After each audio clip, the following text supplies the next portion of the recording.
Баршаңызға қайырлы күн. Менің арнама қош келдіңіздер. Бүгін біз бағасы ең арзан торт пісіретін боламыз.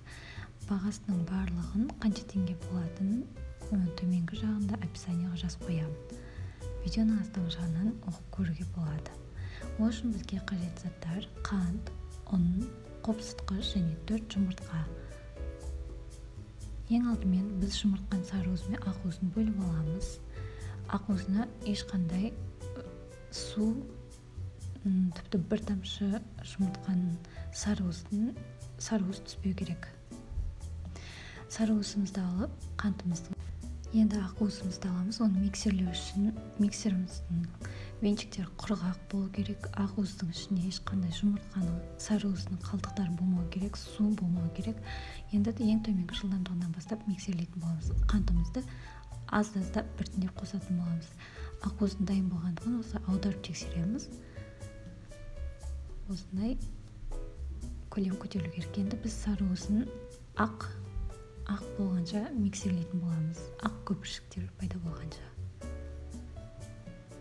Енді біз аздан 3 бөлікке бөліп, яғни қазір 3-тен 1 бөлігін қосып, сары уыз бен ақ уызды осылай араластыратын боламыз. Араластырған кезде міндетті түрде мән беріңіздер, ақ уыздың көлемі түсіп кетпеу керек. Яғни астынан үстіне қарай лопатканы жайлап араластырамыз. Міне осындай воздушный масса пайда болу керек. Енді біз қопсытқышты ұнмен араластырамыз.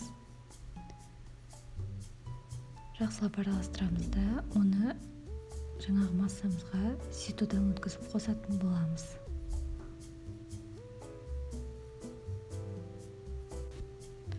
Ұнымызды да осындай 3 бөлікке бөліп қосатын боламыз.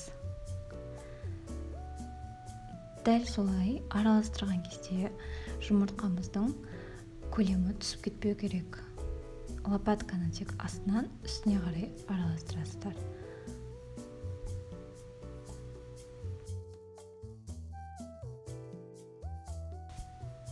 Мінекей біздің бисквитіміз дайын. Енді осыны біз формаға салып пісіретін боламыз. Мен алдын ала сақинаны осылай астына пергамент төсеп дайындап қойдым. Соның үстіне жаңағы бисквитіміздің тестасын құятын боламыз.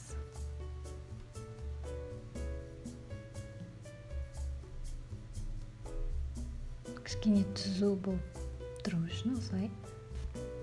Енді әркім өзінің духовкасына байланысты қарайды. 30-40 минут арасында 180 градусқа қоятын боламыз. Мінекей біздің бисквитіміз дайын. Енді біз оны 3 бөлікке бөлетін боламыз. 3 бөлікке мен жіптің көмегімен бөлемін. Ең алдымен осылай жан-жағын пышақпен кішкене ғана бөліп шығамыз, кесіп шығамыз.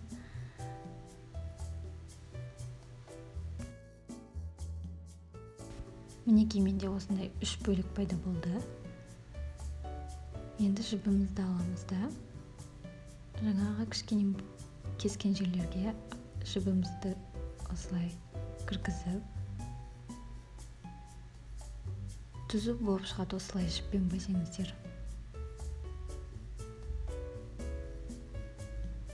Осылай жіпті ақырындап өзімізге қарай тартатын боламыз.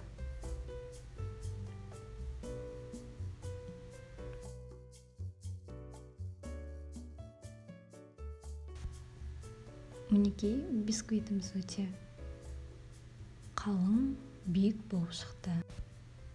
Енді біз тортымыздың кремін жасауға кірісеміз. Ең алдымен бізге сливки, қант ұнтағы, творожный сыр керек. Ең алдымен біз сливкемізді миксерлейміз. Оның ішінде ешқандай су, ештеңе болмау керек.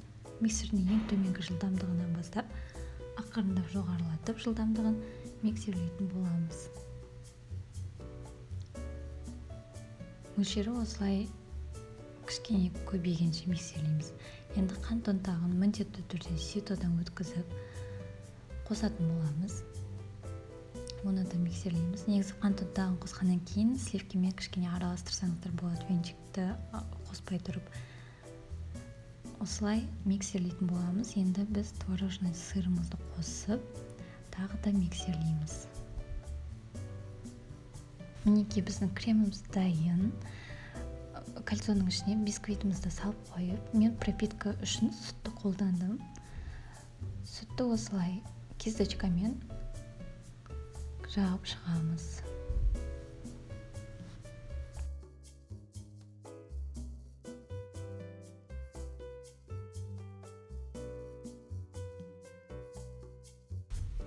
Кремді бисквитіміздің үстіне жағып, осылай шпательдің көмегімен түзулейтін боламыз.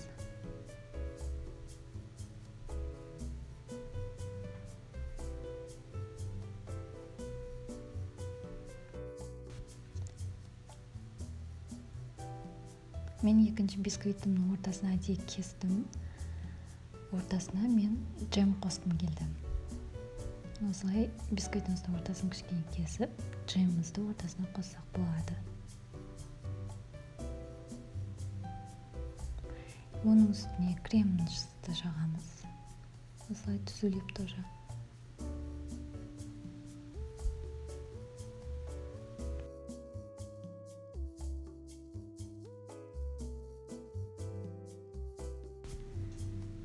Енді бисквитіміздің үшінші бөлігін қосамыз да, оның үстіне пропитка жасап, дәл солай креммен жағып түзулейтін боламыз.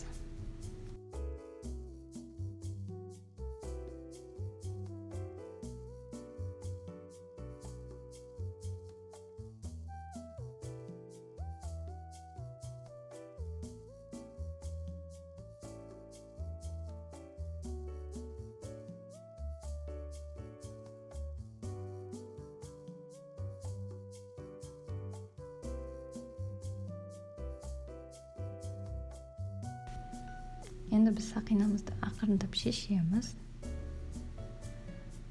Алып тастаймыз да, енді жан-жағын қосып, кремді жағып шығамыз. Енді өзіміздің тағамымызға сай оформление жасайтын боламыз. Мен үйде бар заттарды қолданып, оформление жасадым осылай. Видеоға лайк басып, пікір қалдырып, арнама тіркелуді ұмытпаңыздар. Келесі видеода кездескенше сау болыңыздар.